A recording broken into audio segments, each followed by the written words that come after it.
Please excuse my voice. I have a bit of a sore throat, but that's not going to stop me from talking about Kiramager, the new Super Sentai, more specifically episode 0. We're going to be taking this slow and just talk about Kiramager as we go. I have absolutely no idea how many videos I'm going to make about it. I just wanted to talk about it. I didn't take any notes as I watched the episode. In fact, I watched the episode a few days ago, but I've been thinking about Kiramager so much that I just can't help but make a video about episode 0. I was gonna bunch episode 0 and 1 together, but episode 1 subs have been taking a bit too long to release. That's not me griefing the fan subbers, of course, or telling them to speed up. It's more just that I've been impatient and I want to talk about Kiramager. So I'm going to talk about it now, whether the subs for episode 1 are ready or not. So let's talk about episode 0.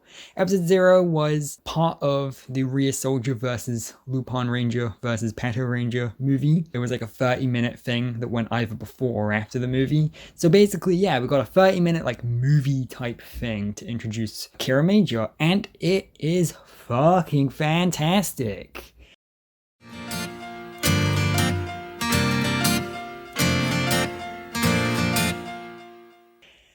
Oh boy. Okay, first, before I get into it properly, I want to say that a lot of the time I feel very worried that I come off as too cynical, that I just don't know how to have fun. I've had a few people say that to me directly over the years too. I've had people approach me and go, hey dude, you're always cynical, what's the deal? And I'm like, I'm not trying to come off as cynical. I'm just trying to talk about the things I like. And sometimes I'm a bit critical towards them because I want them to improve and I have genuine flaws with them. And it kind of gets to me a bit, I always feel like maybe I am a bit too cynical. Maybe that's a problem with me. Maybe because I'm an adult now, I just don't know how to fully enjoy things anymore. Recently, every time I watch any kind of movie or show or anything, I'm always overthinking it. I feel like I'm always something will happen. I'll go, do I like that? Do I not like that? Why do I like that? Why do I not like that? And it'll make me kind of doubt myself. I overanalyze things. And I feel like my YouTube channel is at fault of that. I've gotten so used to watching things and then developing an opinion of it so that I can talk about it and everything, and backing up that opinion with airtight arguments as to why I like this or why I don't, so that I don't get comments pointing out that I've contradicted myself, that it's kind of ruined. And I'm not blaming my audience. Don't worry, I'm not trying to guilt trip you or anything, but it's more just I overanalyze and overthink things. I just watch things and I go, ooh, do I like this? Do I like that? Do I like this? Do I like that? And I overthink things and just analyze things as I'm still watching it. So I'm trying to form an opinion of something as I'm still watching it. And so I don't even have the benefit of hindsight to work off of. I don't even necessarily know where the thing's going, what direction it's headed in future. I don't know how this thing's gonna end. So why am I trying to judge it as if I already know where it's gonna end? Well, it's because I consistently make episode reviews and stuff of series. And basically, Kiramager alleviated that, even if only for half an hour. For half an hour, I was in. And again, this is going to be more of a kind of vague sort of, I'm not going to give a lot of specific details or anything. I haven't even memorized most of the characters' names yet because I haven't written notes because I wasn't expecting to yet. I'm just going to talk about the stuff I liked and the stuff I thought, maybe not so great, but there's not much of that. So the first thing is it's very reminiscent of Tokuger. Tokuger is my favorite Super Sentai series. It's the train-themed one, and it has a big imagination theme where the kind of message of the story is that if you can imagine it, you can do it. It's a very optimistic series about having hope and about the power of imagination. It's so full of joy, and it doesn't really care about logic. And I know this is something people always complain about, that shows need to have airtight logic that they follow. And I only really criticize shows along those lines if they take themselves seriously that much. If something like Carbide Vanguard cares so much about its lore and world building, then it's going to stick out like a sore thumb when the lore and world building doesn't work. But when you're something like Gurren Lagann or Tokuger or Kiramager, where your show works more upon the feelings of the characters than it does the internal logic of the show, it doesn't really matter as much, and you can kind of just go along with it. I'm not saying this is something that works with every show ever made. There's a lot of shows that would not work with this logic, but Kiramager seems to me to be a show that's built around this. Let's talk about Rhea Soldier for a bit. Rhea Soldier is a dinosaur and knight themed series, and when it was announced, I loved it. When I first saw the suit designs, I loved it. When it first started airing, I loved it. When it continued airing, I liked it quite a bit. And then when it ended, I loved it again. Rhea Soldier felt to me like one of my series that I really held close to my heart. I really cared a lot about the characters. I loved the aesthetic of the show. It was largely directed by the director of Kamen Rider Build, which is my favorite Kamen Rider series. It was about knights and swords and all this other stuff. I just loved it so much. It was so up my alley that I worried that the next series after it wouldn't be as good in comparison. I had this problem with Kamen Rider Build and Kamen Rider Geo as well. Because Kamen Rider Build blew me away so hard, I just didn't really care about Geo itself. Not to the detriment of the show itself. I don't think Geo is as bad a show as a lot of other people say it is. But because Build blew me away so hard, I found it difficult to get all too excited for Geo, if you know what I mean. And I kind of had that problem with Kiramager at first too. We didn't originally get toy scans for the catalog this year because Bandai was cutting down on leaks. So when we did get the reveal of the series, it felt very anticlimactic because it came later than usual and gave us less information than usual. And I didn't love the suit designs at first. They were very simplistic, and we'll get back to that in a sec. And yeah, I just didn't really enjoy the overall look of the show. I didn't necessarily love everything it was going for, and I was too excited to see Rhea Soldier end that I didn't really care. I was like, I've already got Kamen Rider 01, I've already got Rhea Soldier, do I really care about this? Then the conference happened and we got a lot more information. The first big important piece of information is that the suits look great depending on the lighting they're in. If the scene that they're in is well lit, then the suits look amazing. But if it's lit really flatly, then the suits look mediocre. And that's the problem. Beforehand, I'd only really ever seen the suits in mediocre lighting. During the conference, when they actually knew how to light the suits properly and took advantage of their sparkling texture and effect, they look stunning. And the simplicity works. Having a very simplistic suit with highly sparkly detailed sections like the forehead and the shoulder pads, it works. And they look so odd and weird, like how they have the arms are made of a different type of spandex. It's a lot more shiny than the rest of the suit. It looks so weird, but it looks so unique and it really works under the good lighting. Under lighting where it actually looks shiny. And then, the thing that really won me over and made the show work, it's the glue that holds this show together. Juro, the main character of the series, the Red Ranger, is an artist. The thing is, whenever we have a series that's centered around imagination, they like to say, this is a series about imagination. If you can imagine it, it can become whatever. Having a series where the main character is an artist is genius for lots of different reasons. First of all, we have a relatable protagonist. How? Well, I'm an artist. I like drawing. I've been drawing for years. So immediately, he's relatable to me. We have him quietly drawing in the corner of his school, keeping to himself, having fun drawing. And that's another important thing. Whenever Juro is drawing, he is loving every second of it. He's so passionate about drawing, and that's the important thing. The thing that really connects every good Red Ranger from Super Sentai is their passion. Not necessarily how hot-headed they are, not necessarily how cool they are, but more every good Red Ranger is passionate. Some of them in different ways to each other, but think about your favorite Sentai Red. There's probably a defining part of their character that has something to do with them being passionate about something in one way or the other. And that's the thing that really connects them. Juro is passionate about his drawings. But he gets interrupted by a classmate who approaches him and asks him to draw her, to which he becomes very shy and awkward and goes, I don't really want to. And like I said, this makes for a relatable character because this happens to artists.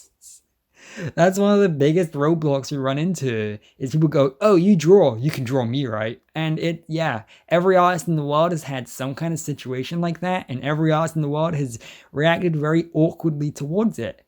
But what makes him an even more interesting character is even though he's originally kind of shy about it, he eventually does it, and he becomes very, again, passionate and has fun doing it. He gets so carried away that he spends hours and hours doing it, to which the school classmate gets bored of him drawing and is just sat there waiting for him to finish.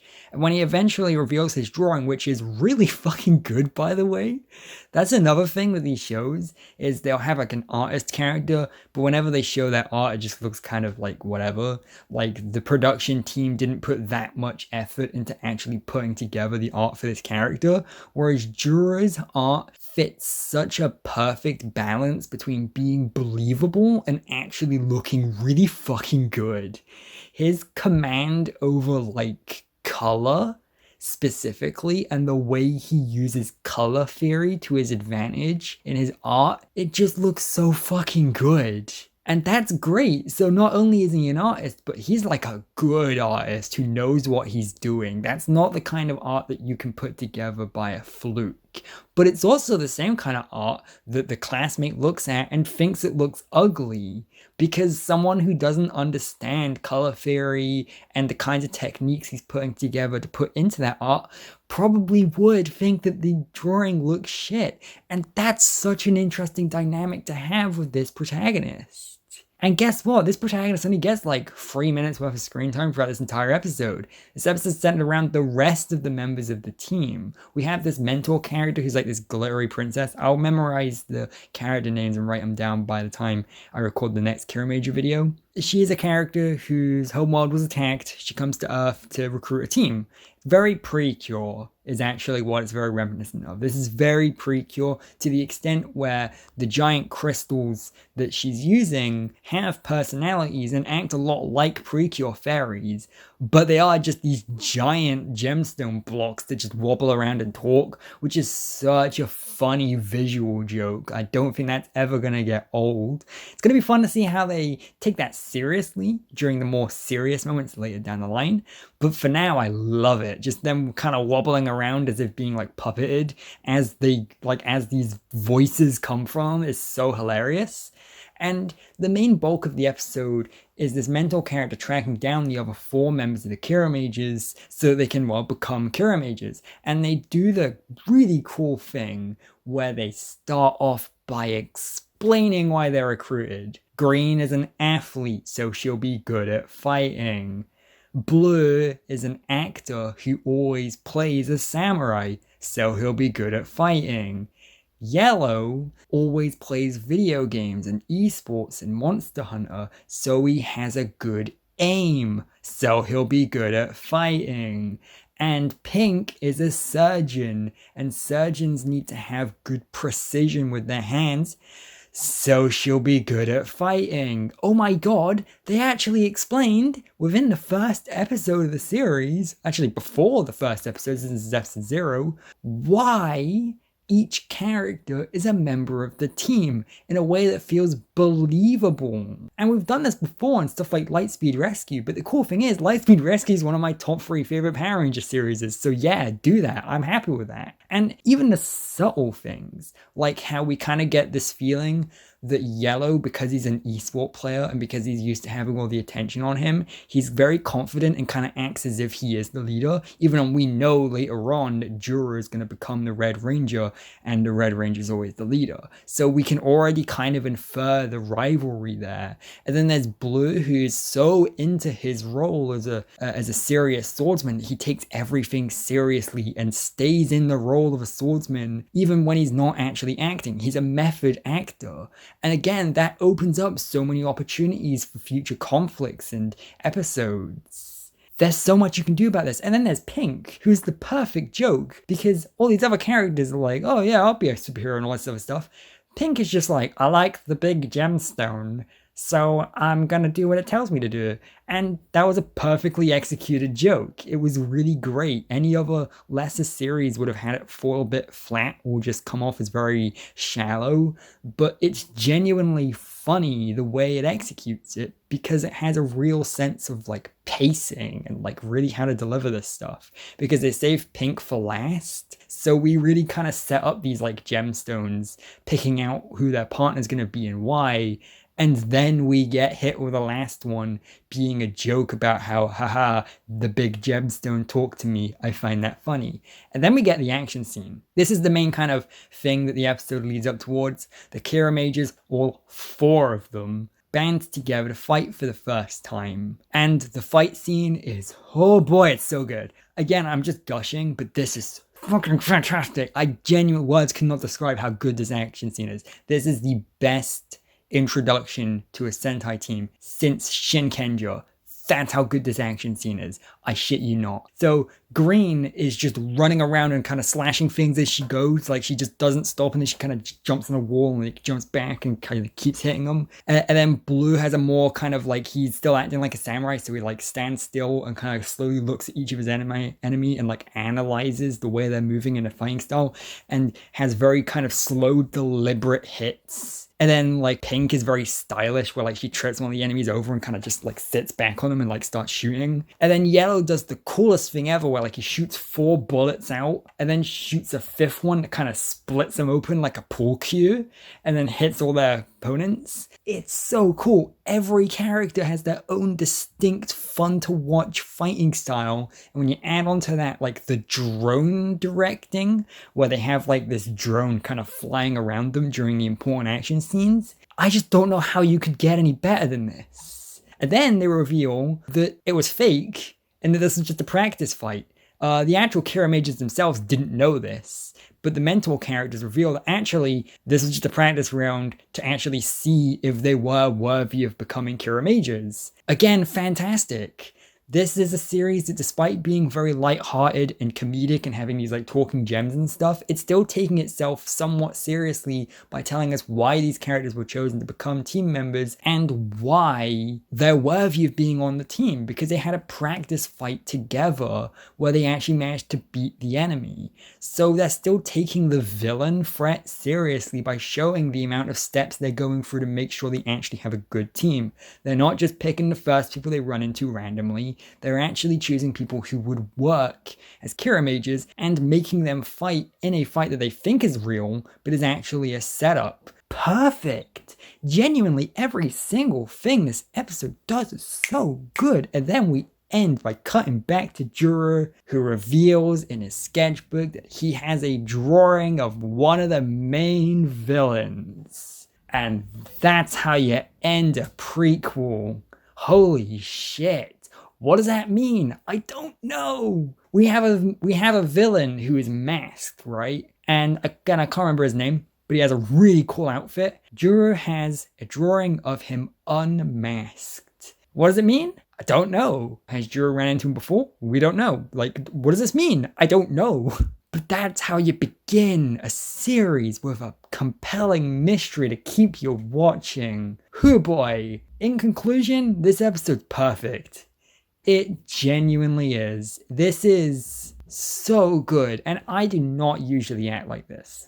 Ryusoja, I was like, okay, the first episode was kind of meandering at first, but then it really kind of got into things later on. And Ryusoja is a series I love, by the way, but it wasn't until like episode 3 that I really started to kind of feel for where Ryusoja was going and like really click with it. I still love the suit designs and everything before that point, and I like the characters, but it wasn't until episode 3 that I was like, okay, I see where they're going with this. I like this. Similar thing for Lupin Ranger v Pato Ranger. Lupin versus Pat took quite a while for me to really kind of get the swing of things with it. It took a handful of episodes. Once I got through it, I was like, okay, I see where they're going here. I like this. But it did take a little while. And same with a lot of the series before it. This series, from like second 1, they begin with this mental character's homeworld getting attacked. And I'm like, I already care. This episode 0 is genuinely one of the best episodes of tokusatsu I think I've ever seen, just because it knows what it's doing, it does it perfectly. Usually the beginning of a series where they get all the exposition and character introductions out of the way end up being really slow and clumsy, but this fucking works so well. It's so entertaining from second 1, not a single moment of filler. Everything adds to either the pacing or the tone or the story or the characters. Every second of this episode is either a joke or character establishment or lore or world building or story or something. There is not a single wasted second, but at the same time, it doesn't feel like it's going so fast that you can't keep up. This episode is perfect. And that's why I had to make a video about it. I'll see you back here later where I'm going to be talking more about Kiramager. I love this series so far.